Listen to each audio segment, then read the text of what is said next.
Junta de Freguesia de Leonil, que também patrocinou esta obra, à Câmara Municipal de Moimenta da Beira, enfim, somos parceiros culturais uns dos outros, têm-nos ajudado anualmente pelo financiamento que nos dão para as nossas múltiplas atividades. Queria agradecer também à Câmara Municipal o champanhe Terras do Demo, que vamos ter a oportunidade no final, quando viermos lá debaixo do lado, enfim, de um momento de convívio, foi cedido pela Câmara Municipal.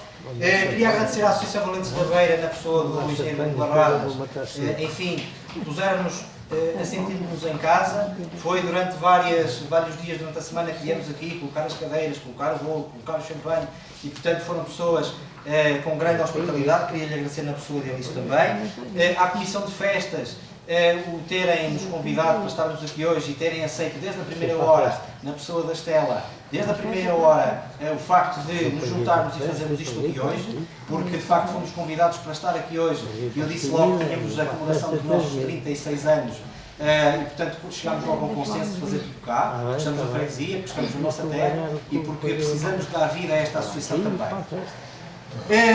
E por fim, não podia deixar de ser, queria agradecer às pessoas que me são mais próximas pelo empenho, pelo encorajamento diário, portanto eu sei que posso contar sempre com eles, e que bem hajam também. Finalmente, dizer que este livro está alicerçado em 4 grandes secções. Na primeira secção, eu pretendi, de uma forma muito breve, traçar um historial do rancho folclórico e contar como tudo aconteceu.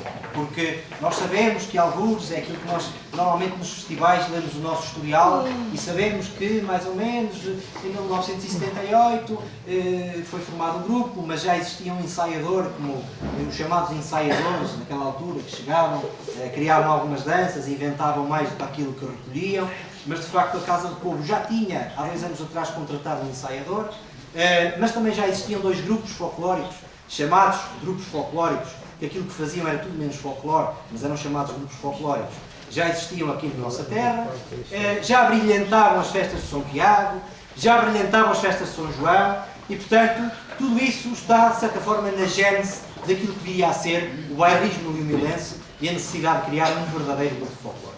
E portanto tudo isso com algumas novidades, com alguma investigação junto de jornais locais, isso é, digamos, o primeiro capítulo, um historial do rancho folclórico, onde se conta como tudo aconteceu e o que está para trás.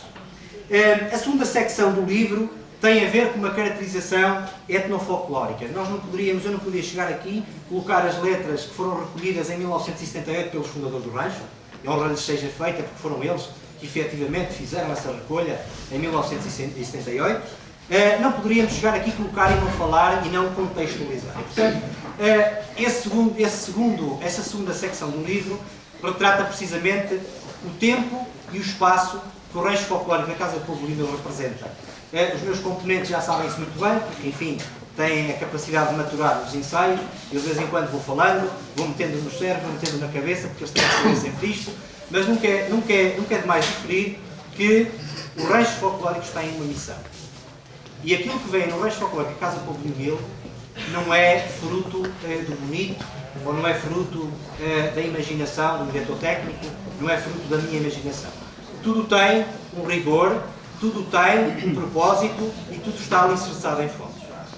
Aquilo que vemos no rancho folclórico da Casa do Povo Leonil é a representação de uma freguesia há cerca de 100 anos atrás. Nós representamos os finais do século XIX e os inícios do século XX.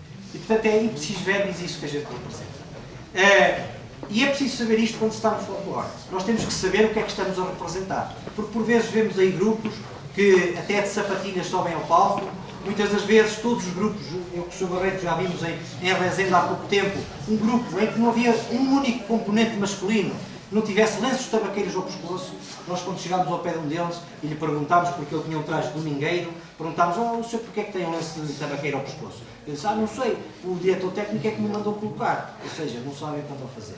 E isso foi uma das preocupações que nós tivemos quando nos ligámos à Federação, e é uma preocupação que vamos ter sempre, e é uma preocupação que já está retratada neste livro. Nós representamos um povo, esse povo é Leonil, diga-se, freguesia, portanto, Beira Valente. O José Luís Rosário já disse que foram feitas recolhas aqui em Beira Valente, e muito bem porque elas foram feitas. Portanto, a nossa cultura, de há 100 anos atrás, da nossa freguesia. Quem anda no folclore, por exemplo, não pode não saber que, por exemplo, uma coisa tão básica como o pneu foi inventado em 1845. E a câmara de ar passou a ser comercializada a partir de 1888. Isto na Europa. Portanto, vejam quando é que chegou a Portugal. Chegou muito tarde. E vejam quando é que chegou ao interior beirão. Muito mais tarde. E, portanto, por exemplo, para vos dar mais um registro, o primeiro carro que apareceu em Lumil, o primeiro carro, e que não tinha rodas de câmara de ar, os primeiros pneus eram de borracha maciça. Portanto, só a partir de meados do século XIX é que apareceu a vulcanização da borracha. Não sei se sabem o que é a vulcanização da borracha. É o facto da borracha ser cozida a altas temperaturas com enxofre, permite manter a elasticidade da própria borracha, quer no frio, quer no calor. E por isso é que aparece a câmara de ar. Aparece da vulcanização da borracha. E, portanto, o primeiro carro que apareceu em Lumil não era com rodas de câmara de ar, era daquelas rodas maciças, é precisamente nos inícios do século XX. E foi um fulano que se chamava José Carvalho da Fonseca, que estava a viver no Pará, portanto no Brasil, e que era natural de Lumil, comprou esse carro em Paris e quando veio a Portugal trouxe o carro e fez uma viagem do Porto até Lumil. E portanto nós temos esse documento da viagem que ele fez do Porto para Lumil nesse período. Era um carro muito interessante, tinha 1000 de cilindrada, tinha 3 cavalos apenas, tinha 2 mudanças e só andava para a frente. Portanto, na altura os carros só andavam para a frente. Quem quisesse andar para trás tinha que os empurrar. E portanto esse carro, vejam bem, nos anos 60 ainda circulava. Nos anos 60. Um carro que não tinha câmara de ar.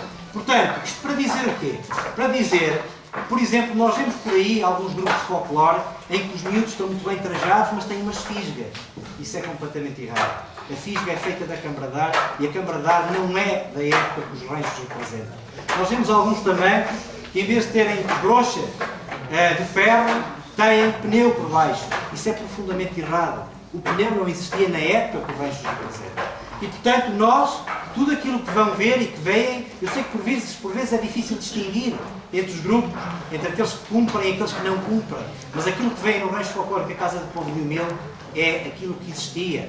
E os nossos componentes já sabem isso, a padeirinha, enfim, o moleiro, eles sabem que estão a representar pessoas reais.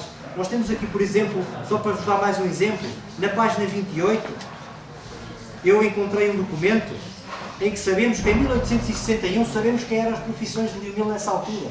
Sabemos, por exemplo, que José Centeio de Lumil era ferrador. Sabemos que Francisca Rosa era merceeira, portanto era comerciante. Sabemos que Manel João era estalajadeiro, portanto tinha uma estalagem, tinha aquilo que hoje em dia é um hotel. Sabemos que António Joaquim, Ana Carolina, Clemência Dores, por aí afora, queria-vos citar só aqui um que é daqui, Teresa de Sousa Valente, que era de Beira Valente, João Paulo, que era de Paraduça, esta gente toda eram podeiros, que é muito engraçado, as mulheres também podavam, está cá, as mulheres também podavam, e havia uma de Beira Valente que também era podeira. António Couto, Maria Santa Ana, Luís Teixeira eram taberneiros, José Maria Pereira, Manuel Pedro eram ferreiros, José Inácio, José Pinto de Santa Ana, José dos Santos eram sapateiros. Portanto, para vos dizer que os ofícios que o rancho folclórico representa são os ofícios que existiam. Eu sei que por vezes há grupos que vamos a Dalvares, vemos o rancho folclórico de Dalvares, vemos um forneiro, vamos copiar porque é giro, é bonito, vamos pôr em Lumil também. Não, falso.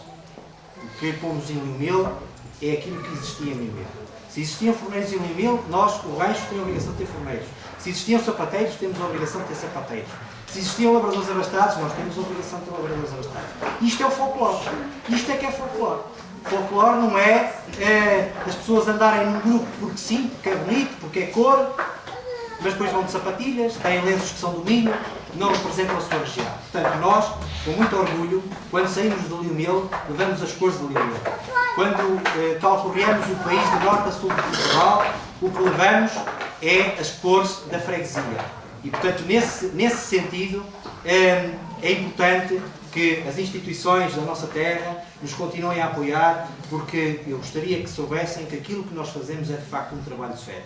Aquilo que nós fazemos é salvaguardar, é preservar, é divulgar uma cultura própria da nossa terra. Depois, eu queria dizer também que as outras secções do livro são aquilo que já sabem, que já foi aqui falado. Existiam 36 cantigas, 36 modinhas que tinham que ser recuperadas. existiam 48 fotografias que tinham que ser recuperadas. Normalmente nós, quando fazemos estes trabalhos, quando estamos a acabar, já depois dos livros estarem a ser impressos, aparecem novas coisas. Mas isto é o trabalho da história. Eu nunca poderei dizer, e era uma coisa que também queria dizer, que este cancioneiro não está esgotado. Não quer dizer que de hoje para amanhã, em conversa com um idoso, não surja uma nova modinha que se lembre que a mãe, o avô, lhe contava. Não quer dizer que de hoje para amanhã não surjam novas fotografias. Eu, ainda ontem, e digo isto, enfim, com alguma infelicidade, porque não consigo colocá-la cá, ainda ontem consegui uma fotografia de 1951, do Pelourinho de Leonil, com um conjunto de pessoas à frente do Pelourinho. E fiquei, ao mesmo tempo, maravilhado e triste. Maravilhado porque é mais uma fotografia, é mais um registro da nossa terra, e fiquei triste porque me apareceu numa altura em que o livro já estava feito. E, portanto, em vez de serem 48 fotografias, poderiam ser 49, se de facto essa fotografia me tivesse aparecido antes. Para finalizar, eu queria só dizer que os ranchos folclóricos são como os seres vivos. Necessitam de ser cuidados com toda a atenção, necessitam de ser vigiados com toda a inteligência e necessitam de ser assumidos com toda a dignidade. Eu penso que se nós cuidarmos do rancho folclórico da Casa do Povo de Leonil com toda a atenção, se o vigiarmos com toda a inteligência e se o assumirmos com toda a dignidade, ganhamos nós, ganha a freguesia, ganha o concelho e ganha o país. Muito obrigado.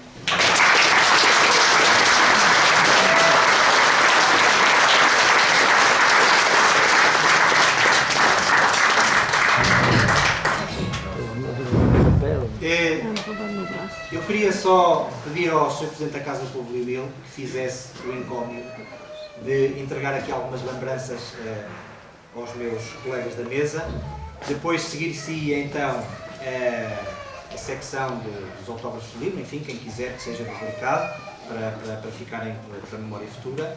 Depois teríamos então a atuação do rancho folclórico lá embaixo no Adro, como aliás acontecia antigamente, era nos adros e nos terreiros, e este terreiro também se lá bailava, que eu já falei com algumas pessoas de Beira Valente e era lá que se bailava, e depois então estão todos convidados para, no final da nossa atuação, se juntarem novamente aqui connosco, enfim, para convivermos um bocadinho, para cantarmos os parabéns ao rancho, para lancharmos e para, enfim, para convivermos com os comandos de Terra do Remo e com o resto, está bem? Então eu queria só submeter a Casa do Povo. Vamos estar lá mais.